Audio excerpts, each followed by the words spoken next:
ladies and gentlemen, boys and girls, alcoholics, addicts of all ages, welcome to Canadian Sober, eh? I'm your host and resident alcoholic, Dougie Fresh. So glad you joined us today. We have an amazing guest on the show. She's going to share her experience, strength, and hope.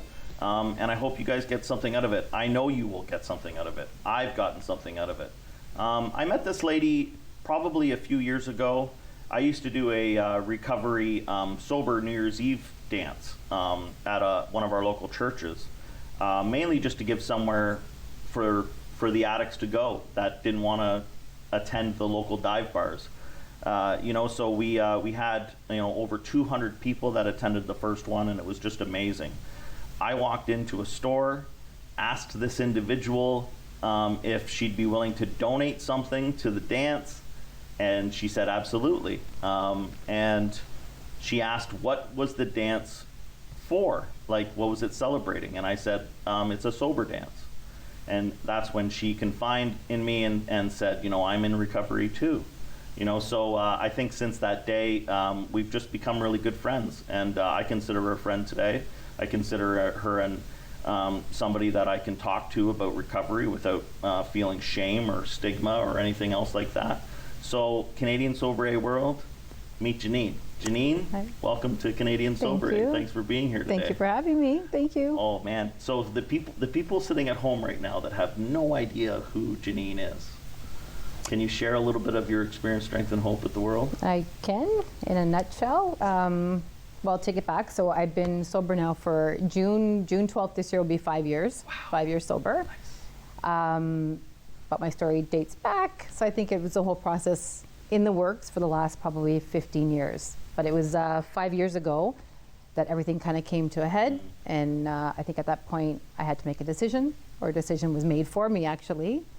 And it started when my drinking just became out of control. So I used to enjoy wine. Wine was my drink of choice. Dinner parties, traveling, loved wine, fine wines, good wine, until it came to the point where just any wine was cutting it. But it started again 5 years ago. I was going down to the airport to pick up my daughter, who's coming back from university. And I had already stopped for a couple drinks at lunch. I'd met a friend of mine, picked up my daughter, and she got in the car right away and she's like, I'm not driving home with you. So now there's more to the story ahead of that. They didn't want me to drink. I had gone on this drinking path for a long time. So she asked me to take her to my parents' house, who lived close to the airport. So I dropped her off, proceeded to head back home. Now this is from the airport, back home to Wasaga. And I got in an accident. So at the time of the accident, it was like I had rear-ended somebody. And I think I passed out for a little bit because I woke up to a lady trying to steer my car to the other side of the road. Oh, wow. So I did a breathalyzer. They asked me if I had been drinking, and I said yes. And I had had 2 glasses of wine, like I said. But I think me being a drinker, and the drinker that I was at that level, I would have always blown over. I always had alcohol in my system. There wasn't a time where I didn't. So that I was arrested and spent that night in jail. And they wanted to throw the book at me there because they said when I blew over, my levels were extremely high and shouldn't have been on the road to begin with. So that was just the start of everything. So after getting out of jail, I went back home. In that accident, I had broken my foot. Ooh. So a couple of days later, I was back home for 2 days, I think. Went to the hospital, had the foot checked. And I remember calling home and my family, because they were just disgusted with me. At this point, they didn't know what to do. It was just, my whole family had just gone to not a very good place at that time. So coming home that night, again, the first thing I did when I got home, I went for a bottle, and then the anger started. At this point, I didn't really care about anything anymore. I had been arrested, I lost my license. I was already on a leave of work from work because of my drinking. And then we had a huge fight with my husband, my daughters. Police were called. Tactical team was called. Tactical team. I was, like my husband said, I was taken out. I was literally hogtied. Wow. My hands, my feet, airborne into the cruiser. Spent another night in jail.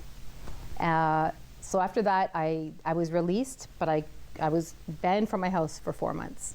And this is by court order. So I went to go stay with my parents in Mississauga. the first thing I did when I got to my parents' house, that very first night, I looked for an AA program. And I was with my parents probably for almost 3 months. And I'll tell you, for the first 3 weeks, I attended every day. My parents were fantastic. They actually came to the point where they enjoyed going because they saw the whole bunch of different scenarios. But I was still drinking. I would sneak out of their house and I would go get a drink, and until one night, I think it was like in probably my 2.5 month there, I said I looked in the mirror and I was disgusted with myself, and I knew that I wanted to change. I couldn't live like this anymore. I had lost my family. Like, you hear the story so often where you lose everything, but I lost myself. And I remember looking in the mirror and just thinking, like, I don't know who I am anymore. But I didn't want to be like that. I didn't want the drinking to take over.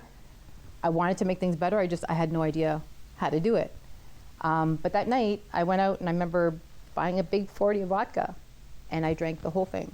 Wow. They found me. I had left my parents' house, and they found me, I guess, up the road. I thought I had walked a whole lot further. 11:30, 12 o'clock at night, and I was passed out on some man's lawn. I woke up the next day, but I remember, I think I told you this in a conversation we had one time. I didn't know what to say anymore. I didn't know who to ask, who to go for help. I felt like nothing was working. But I remember just praying. I remember praying, just please take this urge of me to drink out, because every thought in my mind was always about alcohol.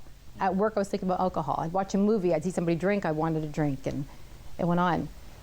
So I went home, my parents took me back home that day, and I woke up the next morning, and by this time the time had passed. So I'd done all my court dates and everything, and I had to get permission to go back home. And I remember that morning my parents were taking me back up to Wasaga to go home. My husband had agreed to let me come back in the house and everything.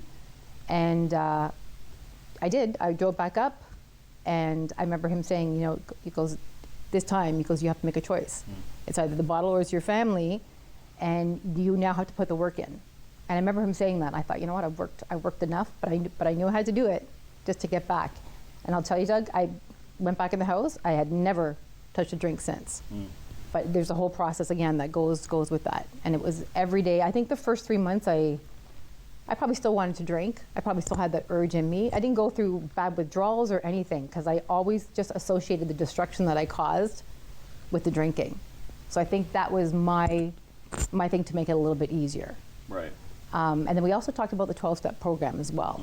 So after I went back to Wasaga, I didn't go to any AA meetings, because I thought, you know what, I was tired of hearing everybody talk about alcohol. I just wanted to have nothing to do with alcohol at this point.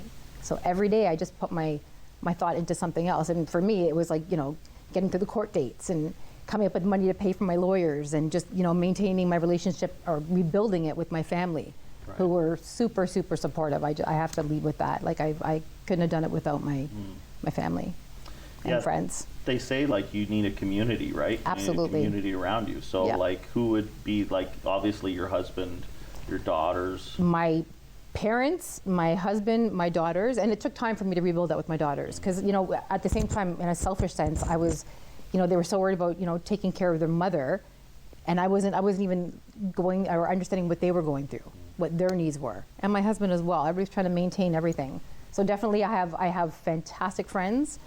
Also, I reached out to the Georgian Bay Family Health Unit. I went to take an anger management class. So I was trying to do all these things for myself that I knew would lead to better resolution and getting back to my family. Yeah, and I'm sure they've, I've had similar things. One thing I bring up in my story all the time is when I first came into recovery, one thing my wife's grandmother said was, circle the wagons, and that means that just make sure there's people around him that are protecting him, and kind of, because we're really vulnerable at early recovery, and there's a lot of things that could take us off course. That's right. Any little thing. Yeah. During that time of my recovery too, or I had stopped drinking, it was 2.5 years later, and my sister had passed. And I think at that time everybody was worried that I was going to start drinking again, just because of the grief.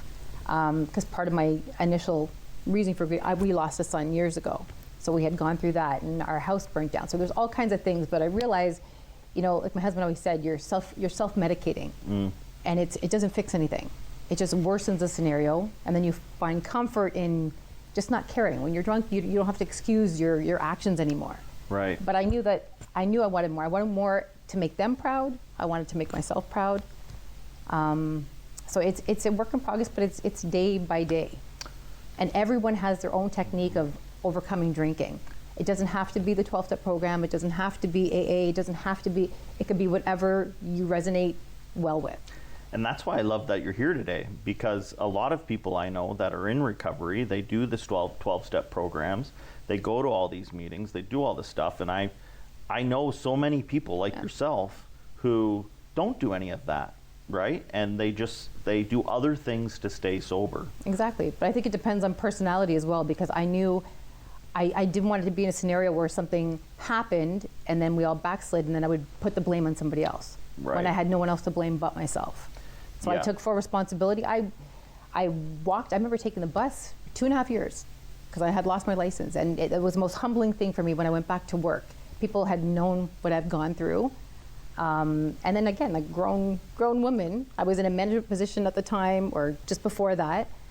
So to humble myself and take the bus back to work for 2.5 years. And I went 2.5 years because I didn't put the breathalyzer in my car when I got my license back, because I knew I wasn't going to drink. Right. So I didn't need it. So I went the other year, and then I did it. So I humbled myself, and as I did what I had to do to get through every day, but it became enjoyable. Because every time I chose not to take that drink and I was diverting my energy into something else, it just became better and better and better. And then eventually, and I'm being honest, like life just became better.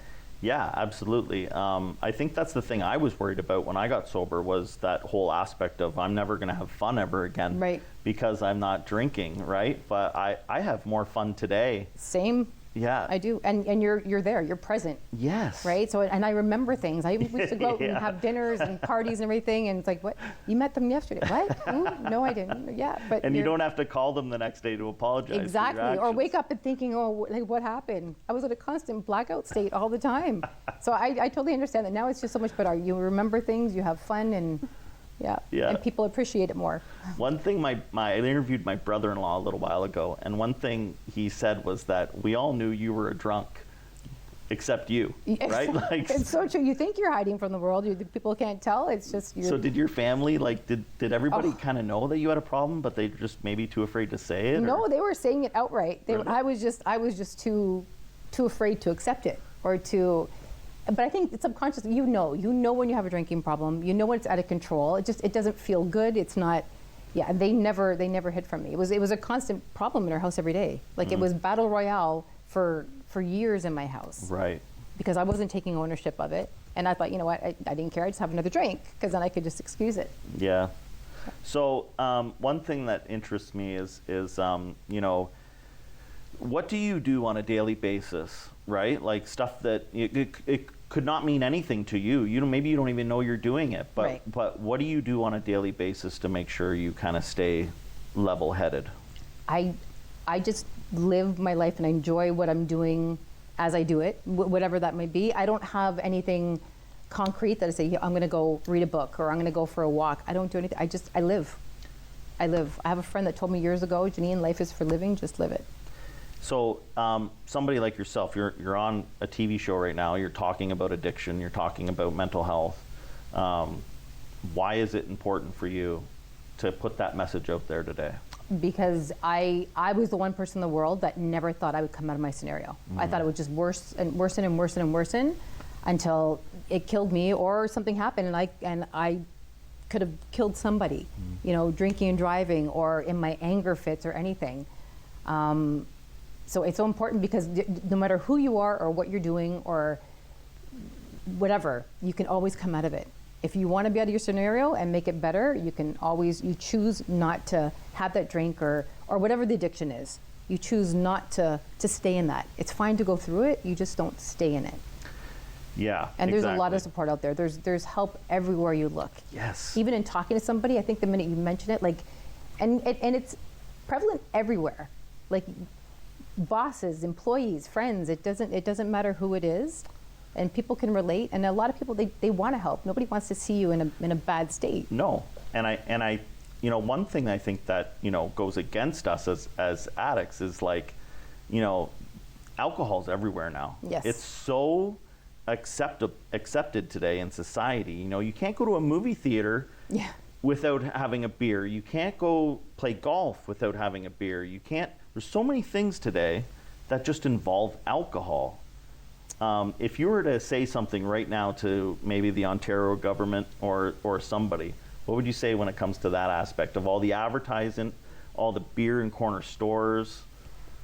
That's a very good question, but I don't really know if I'd put it out to them, because as an individual, we have the power to choose. Yes. And if we know that we can't handle alcohol, if it's an allergy or whatever it is, like alcoholics, we have an issue, we can't metabolize alcohol, or we get angry. We know those tendencies. So if we know that, we need to recognize it. So I can't say I'm going to put it on, you can advertise anything. It doesn't mean I have to partake in it, right? So it's a choice. So I won't direct it to the government or anything. I'm going to direct it to the individual that knows that they have a problem, right. or if they've been told they have a problem that maybe don't recognize it. Right. So it's a matter of choice.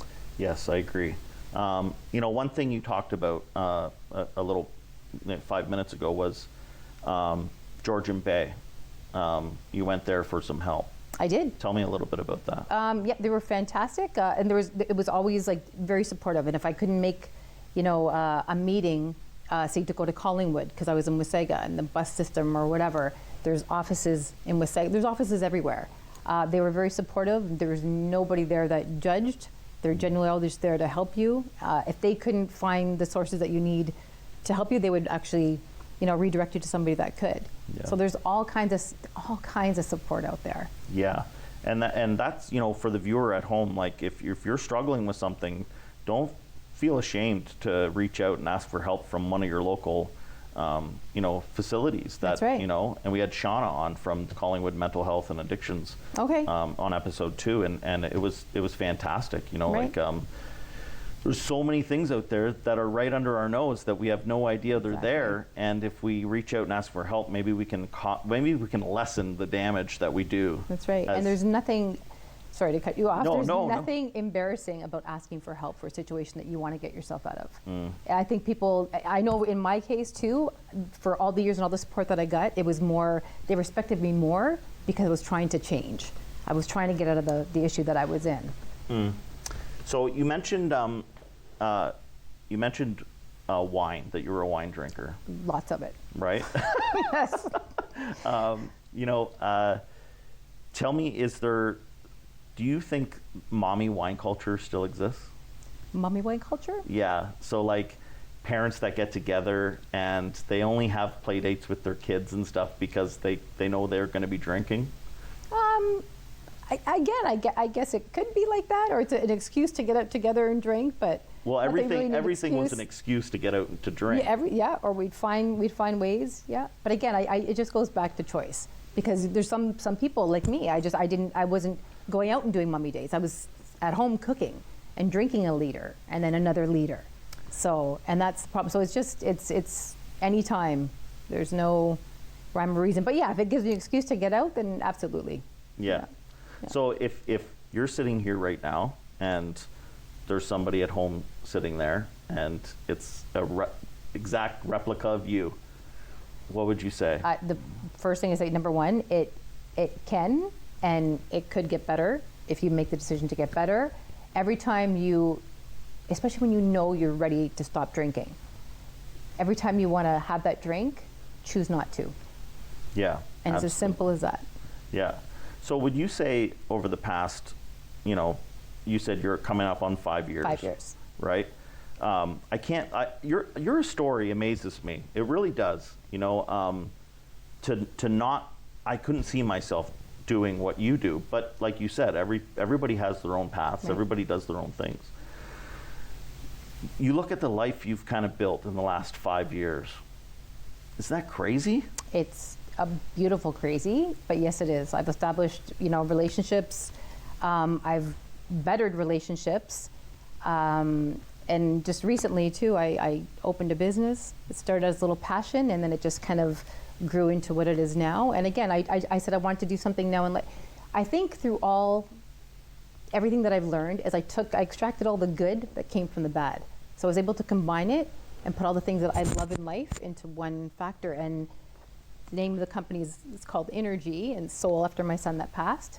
So I made everything that happened bad turn into something good. And it's good energy there all around. And that's how I live now. So I've overcome, but became better for it. Right. As a recovering or recovered addict, would you say there's still a stigma out there against people like us? I think if you want to play into it, I think there's a stigma about anything, but it's just you have to be strong enough within yourself and know that not to let it bother you. So even me being here today, you know, I wasn't worried about what people are going to look at it and think, and oh, I didn't know that, and that's okay because I'm here now. I'm here to talk about it. I'm better for it, and I wouldn't even be as good as I am today had I not gone through what I went through. Yeah. One other thing. Now that people know that you're sober, right? Now that everybody out there knows you're sober, how many friends have maybe asked questions or have reached out maybe for help? So not that they've reached out for help, but we've had discussions. And when I'm around them now, it's I think a lot of my friends, they're drinking less, but they haven't really asked me for help. But we've talked about it. All my friends, we've discussed the scenarios, and they know where we're at now. Yeah. You know, when I was talking with, you know, some of the horror stories that I can remember as an addict, I so wish so bad that people said, you know, like, or just cut me off, you know what I mean? Or right. Said, like, you know, we can't do this anymore, Doug. Like, we have to stop this madness, you know? And, you know, I remember going to the doctor, and I had really bad health. My health deteriorated. I had a hospital visit, and I remember the doctor wheeling me back to my room, and he leaned over top of me and like was kind of like over top of my head, and he looked at me and said, "Do you want me to keep this a secret, or do you want me to tell your family the real reason why you're here?" And I remember thinking to myself, I just got the Willy Wonka golden ticket, right? And we went back to the room, and they told my family that I was just under an immense amount of stress and right. just leave me alone for a little while, right? And what that did was, you know, patient confidentiality kind of thing, and it allowed me to continue doing what I was doing for another year. Right. Right? Did you have any health problems when you were drinking? I had all kinds of health problems. And I think at one point too, I always think about this, I was hospitalized for stomach issues, and he kept me in for 3 days. And really there was no need for it at that time when I'm looking back now, but I think he did it for a little detox for me. And really? He did it very indiscreetly. That's funny that you said that because I thought about that often. But health-wise, I had so many health issues. You know, my stomach and so many health issues. And that's another thing. So I don't know if it's just a coincidence or the alcohol's out of my system too, but I don't have any of those issues anymore. Right. Yeah. So, you know, when we're out there running and gunning, things can get really hectic and kind of like crazy. Could you feel, like, this is a show about mental health and addiction. Right. Could you feel your mental health deteriorating? Oh, like hand in hand. I like I said, I was in a management position. I took a leave of absence just to focus on my mental health, which at the time was an excuse because I just wanted to stay home and drink more. Right. Yeah, you go through phases. I went through depression for the son that I lost. I think because I hadn't dealt with everything there, and again, a big thing for me was anger. I couldn't control my anger anymore. So I think you go through all the different facets of that, and not that it's all because of the drinking, but it just escalates. So drinking to me was an exclamation mark on everything, and that's what it was. So we interviewed Leslie, who is a minister at the Trinity United Church. Did you do any, like, she talked a lot about like spiritual guidance, meditation, you know, do you have like something you do? I'm glad you asked that because I honestly, I now, like I give it all to God. I said I'm not very religious, but I am very spiritual, and I could have absolutely not done this. It's almost like I said, that night that I was on that man's floor, and I said I was running out of prayers. I didn't know what to ask for. I didn't know what to say anymore. But I just said, please, God, just take the urge for me to drink out of me. And I don't know I'm pretty sure it worked, because here I am 5 years later, and and it doesn't bother me to be around people that drink. I don't have the urge to drink, no matter what. I don't get frustrated and think, oh, I'm gonna go have a drink. There's nothing. I just associate it with everything bad, and that became my easy point. Yeah, I think about the things that I went through, and I'm sitting here with you right now thinking, how am I still alive? Oh, absolutely. Right? I was asking that every day. Yeah. So like, I don't know, like I have a higher power today, and obviously I'm here. I know I'm here for a reason. Exactly. I know you're here for a reason. Absolutely. And it's to spread the message of hope and recovery. And that's it. And to be that example. Yeah. So one last thing. You didn't do any recovery programs. You kind of did your own thing. Would you suggest that for somebody, or would you say, like, you know what, you're on your own path, find out what works for you?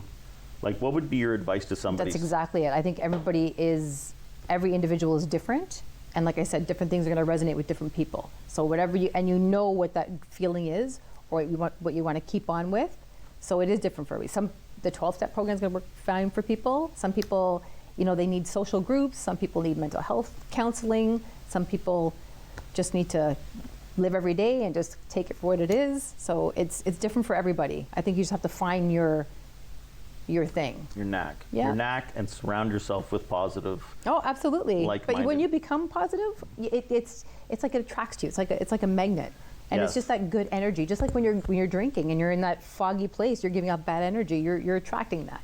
Yeah, absolutely. I'm a big fan of that. You know, if I start my day in a negative way, That's exactly it. It snowballs gonna be right down. negative, the whole day. But if I start it in a positive way, positive things are going to come out of that. That's right. But you have to believe it. That's the thing. It's one thing to say it, but it's another thing when you get yourself in a better situation going, like when you stop drinking or you at least make the effort, it's true. Awesome. It's organic to yourself. Thank you so much for being here Thank today. you for I really having appreciate me. it. Aw. Do you want to do a quick little plug for your shop?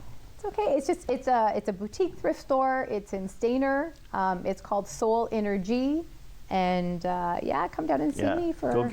Go get a cup of coffee. And a cup of coffee. Go get a cup of coffee. Yes. Thank you so much again. Thank you, Doug. Thanks everybody for joining us today on Canadian Sober. Glad you're all here. See you next week for another amazing story and another amazing guest. Thank you so much. Bye-bye, guys.